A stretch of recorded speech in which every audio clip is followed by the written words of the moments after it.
Welcome back with the next installment in the series of my top 50 favorite albums from the 1970s. This is the third of five episodes of that series. So that means we're at number 30. We've arrived at number 30, and it's the debut album by one of my all-time favorite groups, Roxy Music. This is probably one of the most influential albums on the complete list. Just because it's influential doesn't mean that I like or even love an album, but in this case it's influential and I love it. Ahead of its time, at the same time as Brian Ferry always was, he was also in the beginning of his career already a nostalgic guy, so you can really hear his passion for old 50s rock and roll, but maybe also musical tradition. But first and foremost, this is an album that's almost futuristic. Indie music, new romantics music, new wave music, punk music. This is like a proto version of all these albums, and with Brian Eno as the keyboard guy, if you can call him that. He was really like a pianist. He was more like pushing buttons on those very early analog synthesizers, and so there's also like proto-ambient, or it's not even proto-ambient, it's like the first ambient sounds on a commercial mainstream pop rock, art rock, glam rock album, and it's a fantastic album. What more can I say? Number 29, the second Prince album. I love this album. It's called Prince, self-titled. It's before he really found his sound, his formula, on his third album, which is from 1980, so didn't qualify for the 70s list, which is also a great album, Dirty Mind. That's when he really found that, trademark minimalist funk sound, this bastard of many styles, put into one from one genius mind, multi-instrumentalist. But this was that wasn't unlike the Roxy Music, not really an influential or an album that invented stuff. This was like the current sound at the time, 1979. Disco was still the big thing at that time, and this is the most pure disco sounding Prince album ever. And since I'm a big fan of the genre of disco, and I'm a big fan of Prince as well, so this is like two things that I love coming together for only this one time. And it's just, I don't know, 9 or 10 tracks, and it's one of those albums where each and every track is just great and it all flows together perfectly. Starts off with I Wanna Be Your Lover, his first top 20 hit in America, which is I would say one of my 10 favorite Prince songs. But when I'm looking at the track list, there isn't really a bad song on that album if you like disco, like me. Number 28, only on CD, Transformer, Lou Reed, early 70s, I think 72 or something like that. That's one of those albums that David Bowie produced, like later when he produced Iggy Pop. It's like him discovering underground bands from the 60s. David Bowie was a big fan of the Stooges when they were active in the 60s, so he kind of resurrected the Stooges for Raw Power and for Iggy Pop's solo career. But also he was a big fan. There's even songs hinting at that from his early albums, like the song about Andy Warhol. He was a big fan of the Velvet Underground. So after Lou Reed had left Velvet Underground, he produced and kind of arranged the phenomenal, in my opinion, best Lou Reed album, Transformer. Full of classics, Vicious, Walking on the Wild Side, big hit, Satellite of Love, but the best track probably Perfect Day, which is maybe one of the at least 50, if not 25 best songs of the 70s. Great ballad.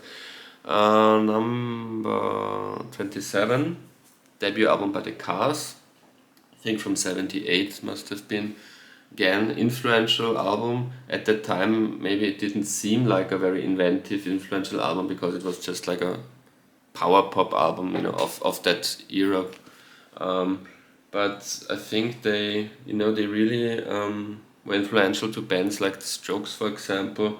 One of the first bands that really understood how to integrate kind of a punk aesthetic into a pop, to a pure pop sound. Great melodies, great choruses, and yeah, great energy. This great debut album by the Cars. 26, again Roxy Music. I think we also had a Roxy Music album in the previous episode, so this is the third Roxy Music album already. So it's a head-to-head with Paul McCartney, who has also had already 3 albums on these lists from the 70s, top 50 albums. But this will be the last by Roxy Music, spoiler, because it's my favorite Roxy Music album of all time. Serene, with Jerry Hall on the cover. Yeah, that's the classic. Well, it's not the classic Roxy Music phase because there are 2 phases. There's the early phase, the more avant-garde phase, and the later, the sophisto-pop, proto-new romantic pop phase. And this is like the middle. This is like the best of both worlds. Mid-70s, and I love the mid-70s. If you follow this list, you will see that the mid-70s especially are something that I really like, the sound aesthetic of it. And this is the 1975 album by Roxy Music, and if I'm looking at the track list, Love is the Drug, End of the Line, Both Ends Burning, maybe my favorite Roxy Music song, if I'm honest, and Just Another High, which is like a Pulp song 20 years before Pulp on different class made songs like that. So it's again very good. You know what I'm talking about. It's a masterpiece. Next one is also a masterpiece. All 50 albums, as I did in the first video, all 50 albums are masterpieces to me. It's the debut album by Bruce Springsteen. I think not many would say this is a masterpiece, even Springsteen fans. Greetings from Asbury Park, New Jersey. Even Springsteen fans think that either his second album, or if you're a more casual Springsteen fan, the third album, Born to Run, is when he first had a masterpiece or a big album. But I think his best album he ever did is this album, his first album, where he's still searching for who am I. It's got accused of him wanting to sound a bit like Bob Dylan, especially the lyrics, the delivery, but also with a rock and roll aesthetic, the E Street Band. But I don't see what's wrong with that, that he aimed for that, because he does it brilliantly. It's like a rock and roll album with Bob Dylan lyrics. Maybe not the lyrics aren't as sharp or as poetic as the best of Bob Dylan's lyrics are, but there are also weak Bob Dylan lyrics, for example, and the lyrics on this album are better than, I would say, 40% of all Bob Dylan lyrics. So it's also some of the best lyrics that Bruce ever wrote, and the music is phenomenal. You're really witnessing the E Street Band when they're really finding their DNA. This very energetic, great sound that only this band ever really pulled off like that. Next album is 24. It is my favorite David Bowie album, so also I can spoil it for you. It's going to be the last David Bowie album on my top 50 list. Ziggy Stardust, the rise and fall of Ziggy Stardust and the Spiders from Mars. Great concept album, but even without the concept, I'm not really into album concepts. Even if it would have just been a collection of, how many songs are there? I think 10 songs. If it's a collection of 10 songs, it's a brilliant collection of 10 songs. Again, I can't.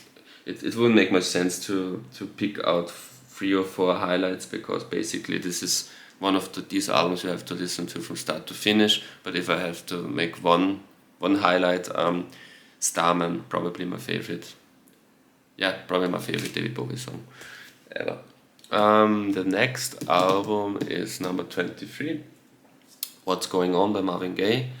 I think it was voted best album of all time in one of those silly was it Rolling Stone or Mojo, one of these lists that get published, so often that they don't even mean anything anymore, because so each list is a bit different and the number one is usually something different. But on one of these lists, one of the more recent lists by a big magazine, this was the best album of all time.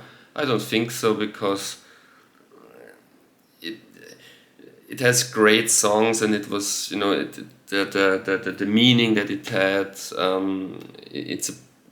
It's Marvin Gaye's, first of all, I think it's Marvin Gaye's best album as an album, and it's, it has a vibe that's really magnificent.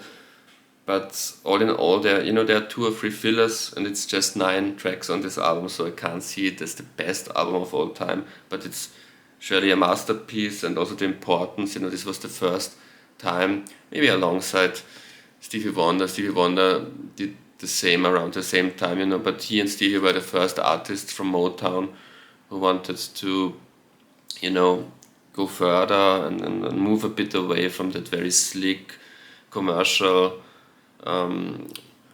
trademark Motown sound of the 60s that Berry Gordy Jr., the founder of Motown,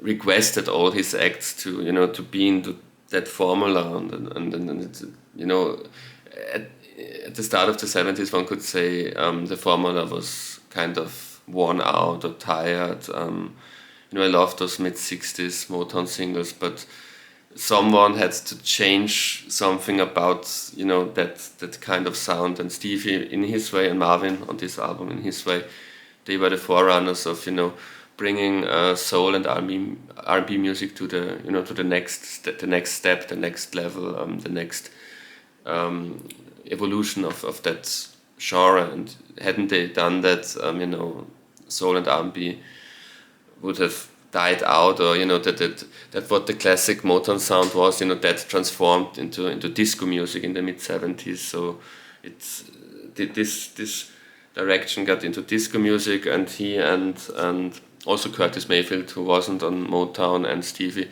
they tried to do some like more artistic and with more meaning, and in that respect it's a great album, and the title song is one of my, again, like with Starman, and I think we have 1 or 2 other songs on this list already. Maybe one of my 25 or 50 favorite songs of that decade. What's going on? Song. Number 22 is my favorite Billy Joel album, The Stranger.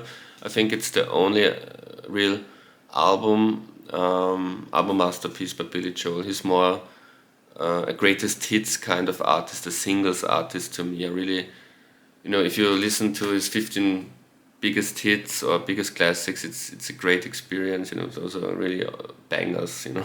All those songs.